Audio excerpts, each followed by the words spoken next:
بینەرانی عزیز ئەم کاتتان باش بەرنامەی ئەم جارێ دووجار بیر بکەرەوە تایبەتە بە قسەکردن لەسەر داهات و سامانی گشتی لە هەرێمی کوردستان و بەکارهێنانی ئەو داهاتە بۆ خزمەتی هاوڵاتیانی هەرێم. دەپرسین ئایا دوو پارتەکەی دەسەڵات داهات و سامانی گشتی هەرێمیان بە تەواوەتی خستۆتە خزمەتی هاوڵاتیانەوە؟ ئەو بوارانە چین کە پەرەیان پێدراوە و پێشخراون و ڕاستەوخۆ کاریگەریان لەسەر ژیانی هاوڵاتیان دروست کردووە.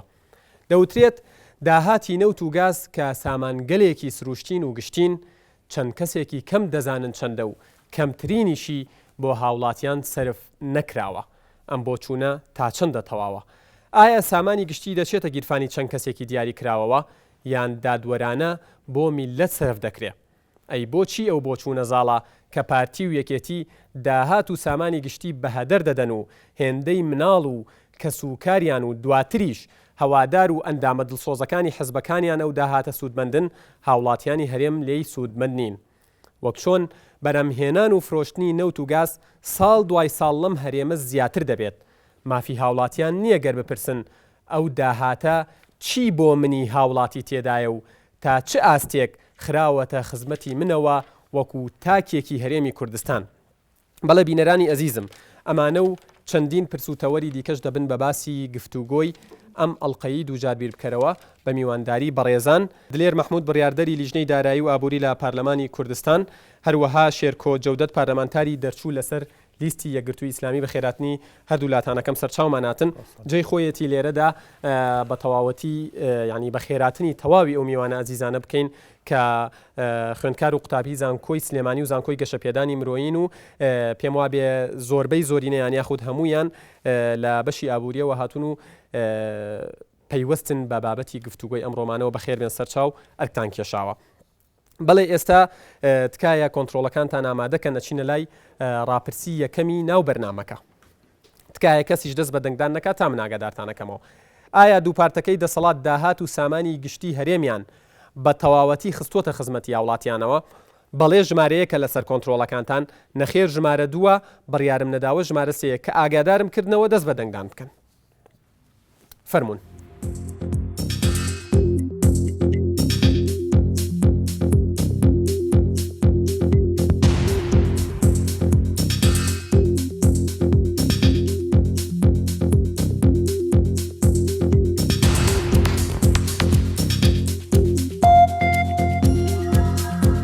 ئایا دوو پارتەکەی دەسەڵات داهات و سامانی گشتی هەرێمیان بە تەواوەتی خستۆتە خزمەتی هاوڵاتیانەوە؟ سوپاسدانەکەم، دەستان خۆش بێت. کاک دلێر، بۆ پرسیاری سەرەتا و دەستپێک دێمە لای تۆ. هەمان پرسیار، پێت وایە یەکێتی و پارتی سامان و داهاتی گشتی هەرێمی کوردستانیان خستۆتە خزمەتی هاوڵاتیانەوە؟ گەر بە پێناسەیەکی سامان و داهاتی گشتیش دەست پێ بکەی خراپ نابێ بۆی بینەریش چاوی ڕوون بێت. پێشێکی من حەزەکەم پێ بڵێم ئەو پرسیارەی کە لە منەکرد هیچ ئابووری ناسێک لە دنیا لە هیچ کەسێکی ناکە ئەوەی نەختێ لە ئابووری بناسێ لە بەرەوەی لە هەموو مێژووی دنیا ئەو وڵاتانەی کە خاوەنی ئێستا 1500 ساڵ تەمەنیانە، ئەو وڵاتانەی کە شەفافێت زۆریان تایە، خاوەنی تەجروبەیەکی زۆرن، داهاتی وڵات بە تەواوەتی نەچۆتە خزمەتی هاوڵاتیانەوە. لەبەرەوە لە هەموو یەکێکیش لە وڵاتە پرسید یەک شتە بۆ ڕوونکەمەوە. مەبەستم ئەوە نییە بۆ نمونە 1 میلیۆن بابن بۆ ڕوونکەمەوە. ئەوە یارمەتیم بە لێک تێگەیشتنێکە دڵنیام. ئێستا بە من بڵێ ئەڵێم نەخێر. ئەگەر ئەمریکیەکیش بم هەر پێتەڵێم بەبەستمانەوە نییە 1 میلیۆن دلار نەوتەفرۆشێت 1 میلیۆن دلارەکە بۆ هاوڵاتی سەرف بکرێت. هاوڵاتیی پێویستیەکەیە بۆی دابین بکرێت. مەبەستی ئێمەوە. ئەگەر هاوڵێتیەکی سویسری بم ئەڵێم نەخێر، لە سویسراشا بم. باشتر وابوو پرسیارەکەی جەنابتان بەو شێوەیە وایە کە ئێمە مامتوایە لە ڕێگەی بناقەشەوە ڕوونکردنەوەمان بە بودجە بدایە. بودجە ڕۆڵی چییە کە ئەم خوشکوبرایانە بە زیاتر لە بەشی اقتصادن لە داهاتوە بۆی بودجە ڕۆڵی بەڵێ بەو شێوەمان بوو تا سامان و داهاتی گشتی تا چەند خزمەتی هاوڵاتیانی کردووە. ئەمە خۆی لە خۆیە کاک یادگار پرسیارێکی باشە تۆ بە من بڵێ سامان و داهاتی گشتی تا چەند خزمەتی هاوڵاتیانی کردووە؟ تا چەند من ئەلەم سامان و داهاتی گشتی تاکو و ڕادەیەکی باش خزمەتی بە هاوڵاتیان کردووە یارمەتیم بە ئەگەر بڵین کەم و کوڕیتیان نیە ناکرێ بڵین کەم و کوڕی نییە ئەگەر کەم و کوڕیتیانە بێت ساڵانە پرۆژه یاسای بودجە بۆیەتە ناو پەرلەمانەوە لەلایەن حکوومەتەوە بۆ ئەوەیەتە ناو پەرلەمانەوە کە لە پەرلەمان مناقەشەی لەسەر بکرێت ڕخنەی لەسەر بگیرێت کەم و کوڕەکانی چاک بکرێت خزمەتی ئەو سێکتەرانی پێ بکرێت کە ساڵانە پێویستە چونکە سێکتەرەکان هەر ساڵێک سێکتەرێک پێویستی پێیەتی زیاتر خزمەتی بۆ بکرێ و بودجێ بۆ دابنرێ لەوانەیە بۆ ساڵی دوایی ئەو سێکتەرە کەمتری بێت بۆ نمونە سێکتەری نیشتەجێبوون ساڵانی پێشوو پارەی چاکی بۆ دانرا لە ڕێگەی سلفەی عقارەوە لە ڕێگەی سندوقی نیشتەجێبوونەوە ئێستا ئەوە 2 ساڵە ئەو نیشتەجێبوونە بە شێوەیەکی ترە خانوو دروست دەکرێت بۆ خەڵکی کەم دەرامەت سێکتەری پەروەردە سێکتەری کارەبا سێکتەری ڕێگاوبان ئیمڕۆ ئەوانە لەوانەیە گرنگی زیاتری پێ بدرێت و سێکتەری ئاسایشی ناوخۆ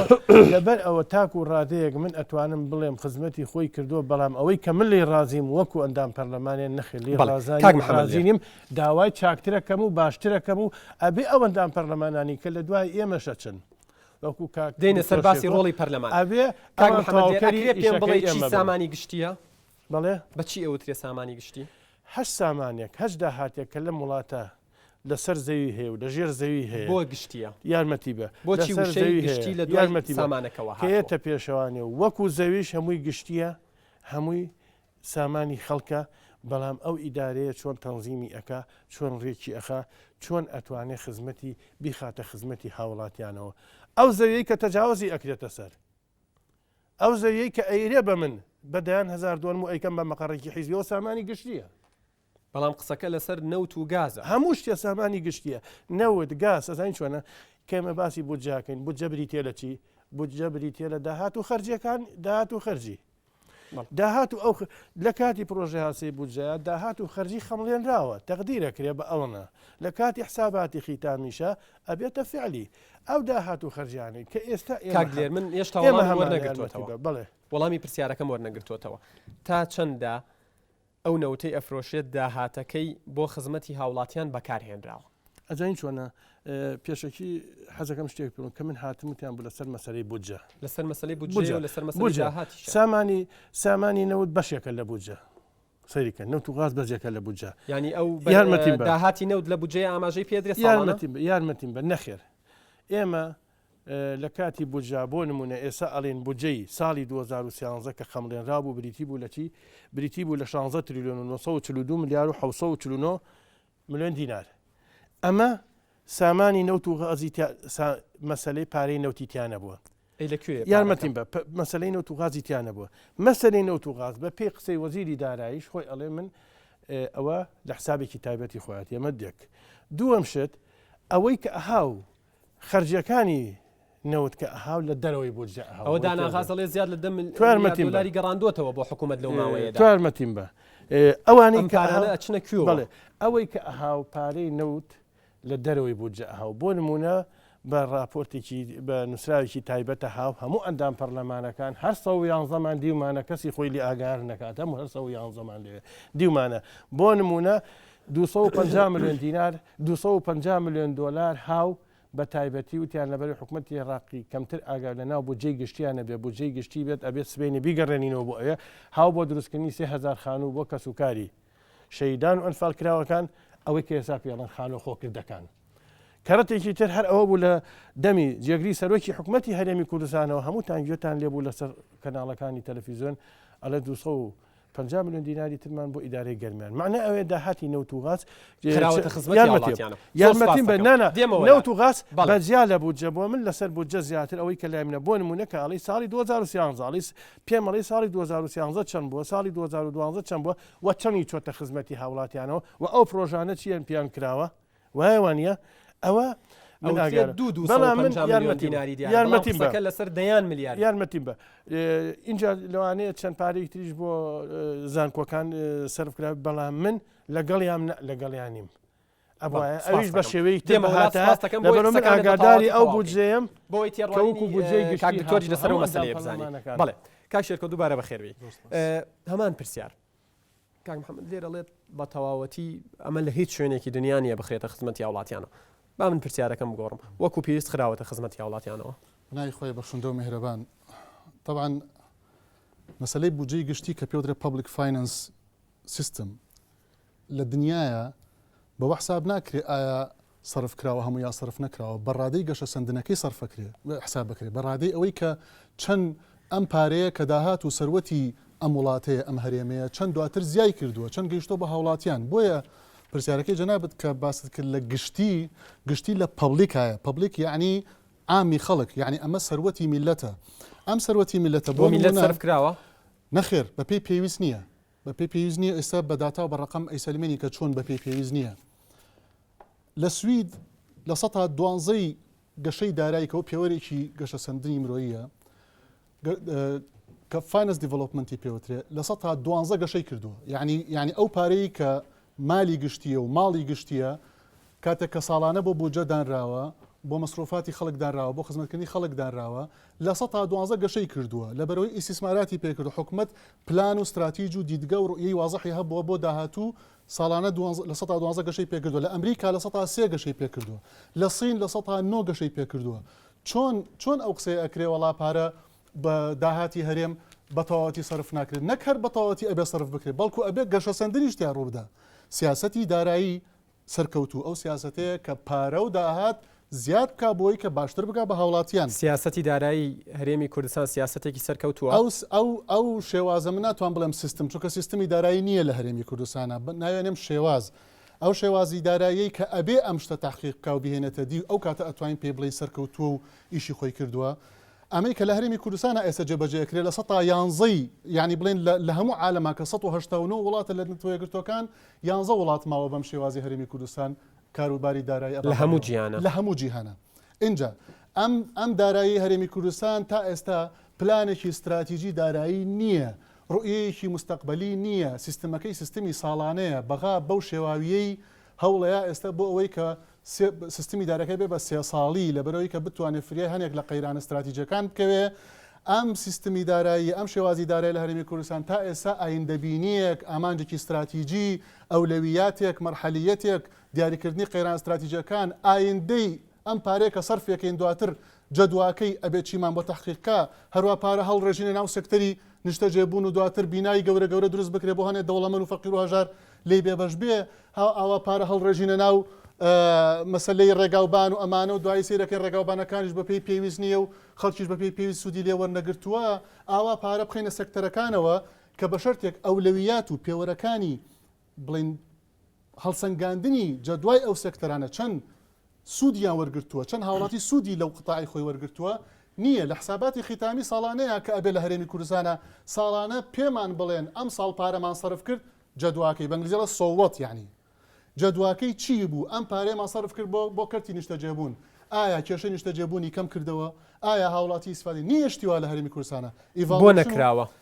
هۆکاری نەکردنی ئەمە چییە؟ هۆکار چییە کە داهات و سامانی گشتی لە هەرێمی کوردستان نەخراوەتە خزمەتی هاوڵاتیان لەبەرەوەی کە سیستمی دارایی تەواو بریتیە لەو سیستمی لە هاوڵاتیەوە دەست پێ بکە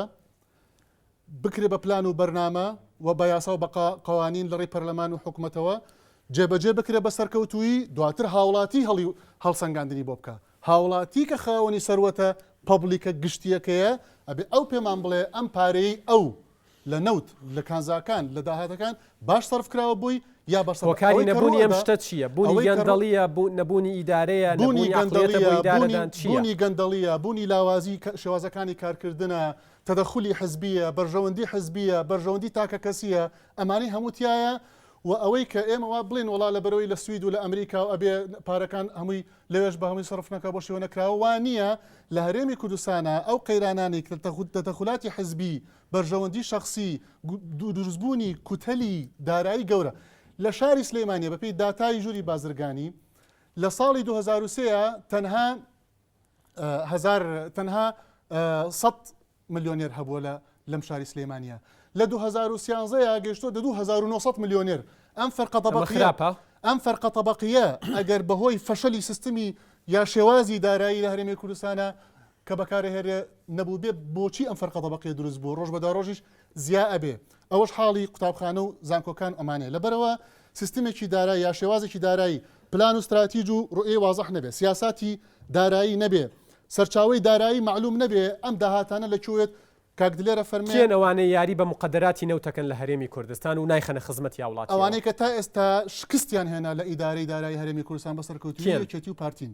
ئەوانەی کە تا ئێسانیان توانی چوار پێوەرە سەرکیەکەی دارایی سەرکەوتو کە لە جیهانا پێڕەوەکرێ کە بریتە لە شەفافیت و لە مسائلە و لە بەرژەوەندی هاوڵاتیان و هەتا دوایی تحقیقی بکەن بریتە لەو سیستمی کێکێتی و پارتی قیادیان پێ کردو و تحقیقیان نەکردویان نایەنەوێت تحقیقی بکەن و ئەزانە نەبێت چی بکەن ئەم سیستمە دارایی کە شەفافەت و شەفافیت و بەرپرسیارەتی و مسائلە و ئەکاونتبڵتی و ترانسپەرنسی کە ئاسی جیهانا مەشهورن ئەم مستەڵەحاتانە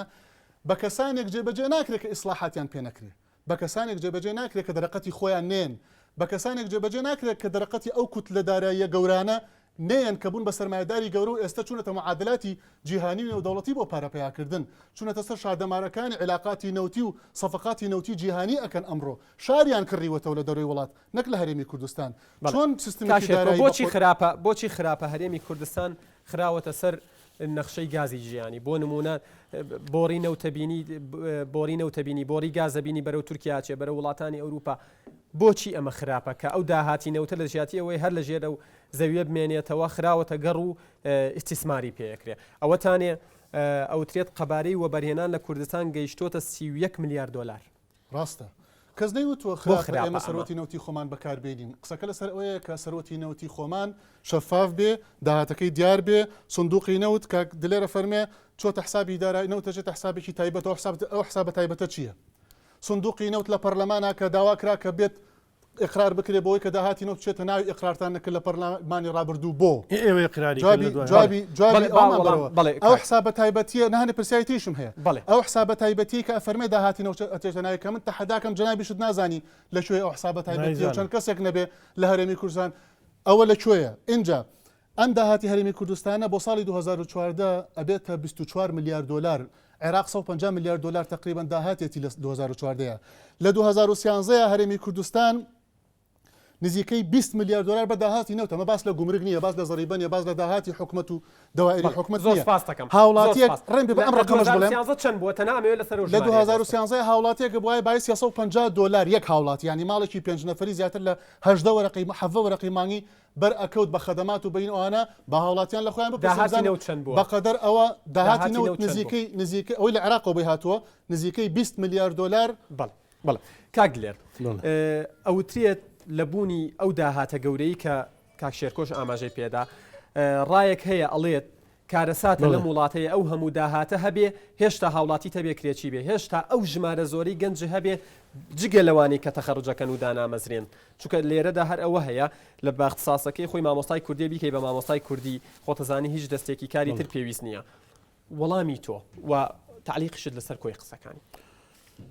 بەگشتی منەڵێم سیستەمی موازنەی ئێمە کە باسکرا سیستەمێکی ساڵانەیە پێڵێن موازنەی بنووت لە موازنەی بنووتە هەموو وردەکاریشی تایە ئەم برادرانە کە سادن سپینە پێزان هەموو وردەکاریی تایە بۆ نمونە ئەوەی کێتە بەردەسی ئێمە کە ئەڵین ئێساڵین بودجەی ساڵی 2013 بریتە لە 16 تریلیۆن و 942 ملیار و 749 میلیۆن دینار ئەمە کێت ورد و دروشتی تایە چەند مەکتەبی پێ دروستەکرێت چەند خستەخانەی پێ دروستەکرێت چەند کیلومتر جادەی پێ دروستەکرێت چەندی ئەیرێ بە مەعاش چەندی ئەیرێ بە کاڵا چەندی ئێرێ بە کەلوپەل چەندی ئەیدرێ بەم قرتاسێ ئەمە شتێکی ئەمەیشەکە لەو شێوە چاکانی کە بۆ وڵاتانی تازە پێگەشت و کە دکتۆر ئەڵەیانزە وڵات بۆ وڵاتانی تازە پێگەشت و باشین ڕێگەیە بۆ ئەوەی کە زۆر بە شەفافێت هەر کەسێک یارمەتیم بەخوا یارمەتیم بە هەر کەسێک بیەوێت بە دوای گەندەڵی ئابگەڕێت لە کاتی موازن لە کاتی پرۆژەیاسای بودجە نەختێ لە اقتصاد بزانێ ئەتوانێت کەم و کوڕەکانی بدۆزێتەوە مەشتێکی زۆر زۆر چاکە بۆی ئێمە بەڵام لە کاتی کەم و کوڕەکان کا دۆزێت بە چەپڵە ڕێزان و بە زۆری یارمەتیم بەڕێکرێ ئەمە ئەوە اینجا لە دوای ئەوە منیش دەگەڵام ئەڵێم ئێمە بووین لە لیستی کوردستانی داوامان کردتر بەسە خانی و نیشتە جێگردن نەکرێت بۆ ئەوەی بفرۆشرێ خانوو بکرێت بۆ خەڵکی کەم دەرامەت دوودان لە ساڵی 2012 و 2013 داواکاری من بووم لە لیژنەی داراییە یەکێتیم کە داوامان کرد خانوو بکرێت بۆ خەڵکی کەم دەرامەدی تر بە ئەو شێوە خانووە نەکرێت کە خەڵکی وەسەط و سەر و وەسەط سوودی لێ ببینێت لەبەرەوە ئێستا خۆشبەختانە حکومەت یاریەوە دوودانە ساڵە پارە تەرخان ئەکات بۆی خانوو بۆ خەڵکی کەم دەرامەت بکرێت ئەگەرمە فترێکی باش بەردەوام بێ من لەو بڕوایم کێشەی نیشتەجێبوون تاکو ڕادەیەک چارەسەر بکە. مەسەلەی یەتە سەر ئەوەی ئێمە بڵین لە وڵاتە وڵا بڵین ئەوە کراوە ئەوە نەکراوە ئەوە گەندەڵی ئەوە شتی شمولی نیە شتی داتامان هەیە ئێمە بە داتا با قسە بکەین باشە. ئێمە بڵیت بە من بڵێ دلێر تۆ ڕازید لەو شوێنێتی خەرجکردنی ئەو داهاتە کە ئەکرێ بۆ شوێ بەو بەرنمەیە چاکەڵم نەخێت داوای چاک باشە داوای چاکەکەم داهات باس لە دلار داهاتی نەوتەکرێت دانەگاز ئەڵێت 10 میلیارد بووە تۆر ئەڵێت ئەبێت هەر نەفەری لە عیلەیەکە 350 دلاری بەربکەوێت. ئیشارەتم پێداوتم داهاتی نەوت ئەوە لایەنێکی ترە بۆ لایەنێکی پەرلەمانتارێک بۆچی ئاگام هەموو پەرلەمانتارەکان هەمومان لەوانەیە بە دوواداچوونمان بۆ کردبێت ئەڵێنەوە حسابێکی تایبەتە ئەوە پێویستە نەخێت ئێمە ژووک و خۆمان ئەڵێن ئەبێ ڕوون بێ شەڤابی بێتە بەڵام ئەوەی کە بودجەی گشتی کە هاتوۆتە بەردەستمان بۆ نمونە ساڵانە کە هاتوۆتە بەردەستمان و وەکو پرۆژه یاسای بودجە کە بڵین بودجە بەو مانایە تعریفی بکەین بڵین پرۆژەیەکە بۆ خزمەتگوزاری و خۆشگوزەرانی هاوڵاتیان بزانین لە بوارەکانە بۆ نمونە لە بواری پەروەردەی باس کرد کاک دکتۆر شێرکۆم نەوەناڵێم لە ساڵی خوێنی 2023 2004دا ژمارەی خوێندکار 843,900 خوێندکار بووە لە ساڵی 2012 بۆ 2013 ژمارەی خوێندکار بووە بە 1,669,201 خوێندکار ئەمە لە سەدا چەند زانە زیای کردووە ئەمە لە سەدانەوە 6 ڕێژەکە زیای کردو دوای حەزەکەم ڕووکردنەوە بەمێ بۆ نمونە ساڵی 2023 بۆ 2004 ژمارەی باخچەی ساوایان 78 بووە لە ساڵی 2011 و 2012 بووە بە 356 زانە لە سەد زیاتر جای بنەڕەتی بیناڵم ئەمە خوێندنگان ناڵم بە خوێندم بە بینا لە ساڵی 2023 بۆ 2004 قوتابخانەی بنەڕەتی 2532 قوتابخانە هەبووە لە ساڵی 2011 و 2012 4598 قوتابخانە ئێستا مەوجود ئێستا زیاتریش بووە لەبەر ئێستا لەبوونی ئەو هەموو داهاتێ دیوار لەگەڵ یارمەتیم ئەمەیان چییە لەگەڵ ئەوەشە ئەڵێم من اینجا لەگەڵ ئەوە شاڵم نۆژانکردنەوەی چەند قوتابخانە ئامادەی و پیشەیی و پەیمانگەکانیشم کە لەلایە هەمووی لە سەدا 150 لە سەدا 200 زیای کردووە بەچی کراوە یارمەتیم بە ئەمە هەمووی کە کراوە ئەمە بە بودجە کراوە ئەم بودجەیە کە ئەکرێت تەنها قوتابخانەکە نییە بیناکە هەڵبەتە مامۆستا مامۆستا ئەوێ کارمەندی ئەوێ کتێبی ئەوێت خزمەتگوزاری ئەوێت ئەمە شەمووی بودجەیە داهاتی کوردستان و خراونەتە خزمەتی وڵاتیانە هەڵبەتە ئەمە داهاتی چیە ئەمە داهاتی کوردستانە زۆر سپاس خراوەتە خزمەتی هاوڵاتیانەوە و واجبیشە لەسەر هەموو یەکێکمان بخەینە خزمەتی هاوڵاتیانە زۆر سپاس دەکەم پێمەڵەن کاتی ناوبڕە زۆر سپاس دەکەم دواتر ڕێگاتە دەم قسەکانت بە تەواوەتی هەمووی تەواوکەی بینەرانی ئەزیزم ناوبڕێک وەرەگرین و دواتر بەردەوام ببین لەگەڵ